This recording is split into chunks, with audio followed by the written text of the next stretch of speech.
mean, Floyd has even told me, before the Pacquiao fight, he said, look, TBE, the best ever. You want to talk about inside the ring? Someone else could have that. Now, Floyd, I'm sure, thinks it's him, and he has a hell of a case. Floyd is he has an argument for best fighter ever. Right. I just don't have him number one.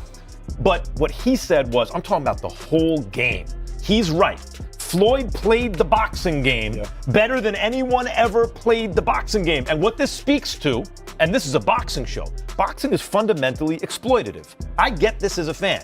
It's a guilty pleasure. I get it, right? And usually it's fans and networks exploiting fighters, right? We say, we want to see you in blood and guts fights, which risks their health for the rest of their life, to entertain us. And Floyd flipped the script. He said, no.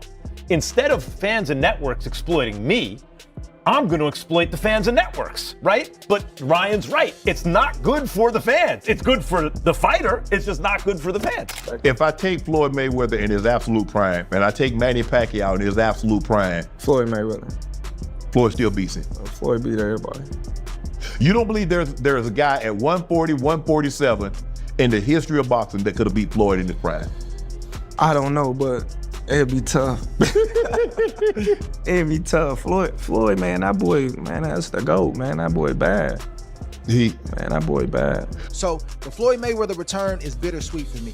I don't mind Floyd Mayweather, Manny Pacquiao.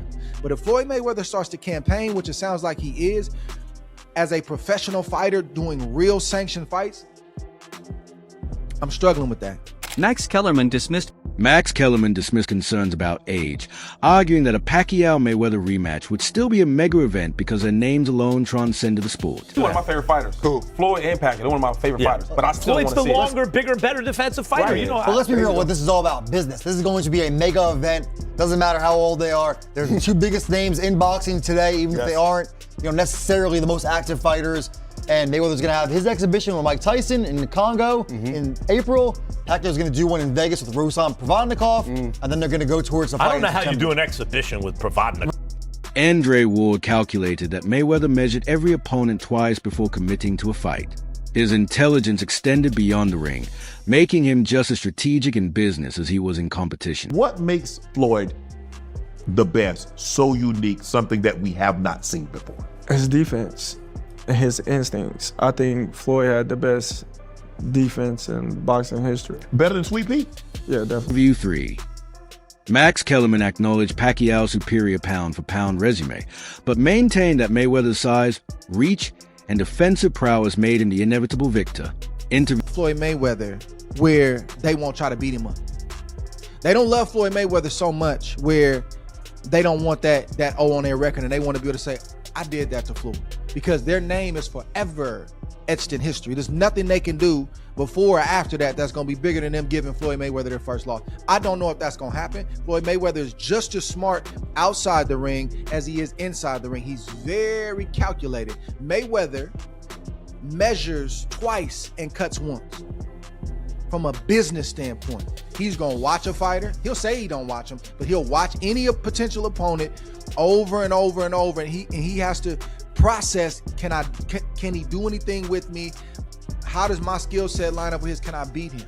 The problem with being 49 years of age is sometimes your brain can see things and tell you things that your body's not in agreement. It is actually more my style of that perfect boxer. That's what when I do a pound for pound ranking, I'm trying to be objective. Pacquiao jumped more weight classes. What he did pound for pound to me was more impressive. But you have him over Floyd. But I never thought Pacquiao was going to beat Floyd ever. But never Pacquiao, he's one of my favorite fighters. Cool. Floyd and Pacquiao, they're one of my favorite fighters. But I still want to see Floyd's the longer, bigger, better defensive fighter. Right. But let's be real, what this is all about, business. This is going to be a mega event. Doesn't matter how old. They are the two biggest names in boxing today, even if they are not. Andre Ward viewing it as a safer option than either fighter facing a dangerous, younger opponent. He appreciated the grudge match narrative, especially Pacquiao's desire to hand Mayweather his first loss, but remained realistic about what age would allow both men to deliver. Floyd Mayweather or Manny Pacquiao take it too far and end up fighting the wrong guy and it end wrong, but I think I'm okay with Manny Pacquiao at his age and Floyd Mayweather at his age fighting each other. Old grudge match. Manny said, I want to give him his first loss and let him live with that for the rest of his life. I like how you talking, Manny. Mayweather still feels like he's Mayweather. While Ward remained measured about the risks of age, Sean Gibbons, CEO of Manny Pacquiao Promotions, dismissed those concerns entirely by pointing to what truly separated both fighters from ordinary boxers. He argued that most fighters peak in their early 20s and fade by their mid-30s. But Pacquiao and Mayweather were built differently. Gibbons emphasized that there was a reason they became global icons and household brands rather than just boxers. Their unique makeup, he believed, would allow them to break records again, just as they had throughout their legendary careers.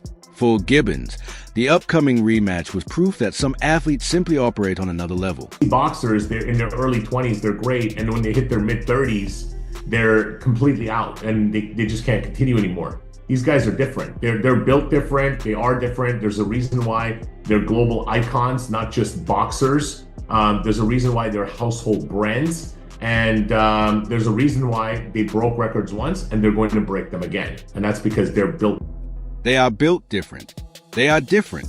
There's a reason why they are global icons, not just boxers. There's a reason why they are household brands, and there's a reason why they broke records once and they are going to break them again. And that is because they are built different. While Gibbons celebrated the legendary status of both fighters, Timothy Bradley took a more cynical view of why the rematch was finally happening. He suggested Floyd Mayweather was only pursuing the fight now because he needed the money, contrasting this with years ago when Mayweather had options and sat pretty at 50-0 with no interest in facing Pacquiao again. Bradley noted that it was telling when a fighter with choices suddenly started calling for a fight they once avoided. He called it a sad reality, but acknowledged that Mayweather would not step in the ring unless he believed he could still win. For Bradley, the financial motivation was obvious, but so was Mayweather's unshaken confidence. Years ago, when Manny Pacquiao was asking for a rematch, Mayweather has to do this fight because he needs that bread. That's why. That's why. And it's funny when you have options. When you have options, yo, you can make your choice. When you're doing great and you got money in the bank and you sitting pretty, yeah, you sitting pretty, 51 or 50-0. Isn't it great? But now, when you need them, you call on them. Mayweather didn't want this damn fight with Manny Pacquiao years ago, and now he wants this damn fight now. Because he needs money, that's why. All the rumors are true. It's a sad thing, but it is what it is. But it is what it is. And you know one more thing. If Mayweather didn't believe that he can... Moving towards Roy Jones Jr.'s perspective, he offered a balanced take on the Pacquiao-Mayweather rematch. He noted that the first fight already happened too late for his liking, which made this second meeting definitely too late to generate genuine excitement. Still, Jones refused to criticize either fighter, giving them credit for securing another lucrative payday. For him, the appeal was purely business rather than sport, though he made it clear he would not hate on anyone cashing in while they still could. Good for them. I like it for that purpose and the fact that, it's like, for me, I'm not excited because I want to see the fight 5 years before it happened. So it happened too late for me the first time. This time definitely too late. But I'm not going to hate on them. If they can make money doing it, more power to them. I'm pretty sure I saw something recently where you said that you would beat Floyd in an actual fight. Was that right? You had a bit of beef with him recently. Yeah, it was a bit of beef. And I'm like this. You want it, come get it. Don't talk to me about it. Come on, let's get it. Don't sit there and talk about how you this, you that, and I can't this, and I can't that. If you don't want to prove that to me. You want to prove that to me, then you can say that. Jeff Mayweather admitted he learned about the rematch announcement at the same time as everyone else, but quickly expressed confidence in Floyd's ability to still compete at a high level. He believed Floyd's legendary work ethic and discipline had been instilled so deeply over the years that age alone would not automatically make him vulnerable. Jeff argued that a comeback would not become a setback where just any fighter could step in and win. In his view, it would still take somebody truly special with elite talent to get the job done against Floyd even now. I'll be honest, I don't know. Yeah. I didn't know anything about it until I seen it just like everybody else. Yeah. And, but I think Floyd can still compete with these young fighters out here because he worked so hard. And it's been instilled in him. The boxing world remained divided on Pacquiao versus Mayweather 2. Another shocking announcement surfaced that left fans even more bewildered. Mike Tyson versus Floyd Mayweather. Wade Plemons reacted with disbelief to the news of a Tyson-Mayweather fight, pointing to Tyson's recent performance against Jake Paul as undeniable proof that he had nothing left to give. He recalled how Tyson could barely walk in that fight and had lost all explosivity, exactly what anyone should expect from a 58-year-old. But Tyson's bare backside accidentally shown to millions on Netflix. For him, that moment should have been the final straw, the clear sign that this was no longer working out and the legend needed to stay retired. We are getting Mike Tyson versus Floyd Mayweather. We talked about this a couple of months ago as it was announced that those two were going to fight. For some reason, we just saw Mike Tyson look like he could barely walk in the Jake Paul fight, and the highlight of the night was watching Mike Tyson walk around cheeks out in the locker room and his bare being shown to hundreds of millions of people on Netflix. That was the highlight of the night. It wasn't the fight. It wasn't watching Mike barely be able to move and lose all explosivity and do exactly what I thought he would do at 58 years old. So that should have been the final straw for Mike Tyson. That should have been the one that goes, you know what? This is not working out. He had apparently damn near died of an... Joe Rogan and Terence Crawford agreed that Mike Tyson's return resembled a staged sparring session, not a real fight. Rogan noted Tyson's behavior, biting his gloves and appearing to restrain himself, while Crawford lamented the heartbreaking spectacle of a 57-year-old Tyson in the ring. Both felt Tyson should not have fought, implying he needed the money more than the fight itself. It's not after his last performance. I think Tyson just needed What do you think was going on with that, the last one? It looked a little bit like sparring. Yeah, I don't know. I think it was scripted. Yeah. I ain't never seen Tyson biting his gloves and you could just, it was taking all that he could not to hit him. And it was just it's heartbreaking to see a icon go out like that. Yeah. But it's crazy also to see him fight at 57 years old. That's nuts. But still, he shouldn't have been in there at all. I think it's other ways. Yeah. It's other ways for... But what did he get? People. He got at least 20, right? Yeah, but still, I think... I think he needed that. As if the Tyson announcement was not concerning enough, Wade Plemons turned his attention to Mayweather's motives, painting an even bleaker picture. Wade Plemons suggested that Mayweather's relentless pursuit of exhibitions had shifted from choice to necessity, describing it as bank robbery-style cash grabs that now look sad rather than strategic. He admitted he was never the biggest fan of Mayweather as an individual. Plemons pointed to a Business Insider report that confirmed his suspicions.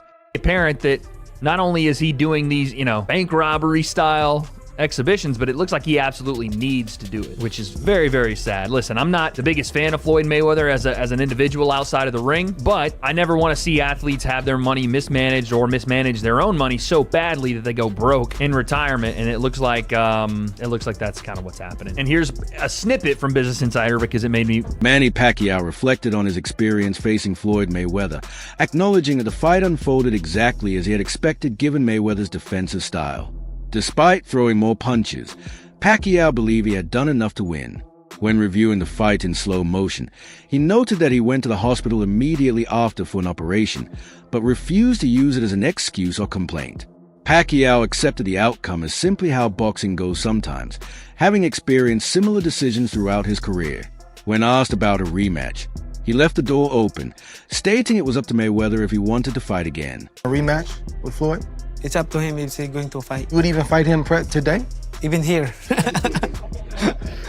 Oh my goodness. Tell me about that fight a little bit. Being in there with Floyd being in there with you, what was the experience like being there, in the ring, fighting him finally? It's good, but despite all those things, but after the fight, right after the fight, I went to the hospital and got operated. Yeah, you got an operation. Yeah. I remember you posted a picture of. Really hurt. Was he better or worse than you thought he was? No, that's his style. I knew it, but the thing is, I'm expecting that I won the fight because he didn't throw a lot of punches. I threw a lot of punches. And I reviewed the comfy box, slow motion from first round to 12 rounds. How many punches get connected and how many punches of him he connected. That's boxing. Yeah. I'm not complaining or... But Kenyon Martin dismissed the announced Pacquiao-Mayweather rematch as a fight nobody asked for and one that arrived entirely too late. He acknowledged the first fight had its moment, but argued that enough time had passed to make a second meeting irrelevant, calling it a waste of his time despite understanding the payday appeal. Finally announced their long-awaited rematch. Kenya, I already see you shaking your head. Nobody want to see that shit, man. I know a lot of people bought the first fight, but it was too late. This fight is entirely too late. But I was wanting to see a 49 and a 47-year-old guy fight, man. For what?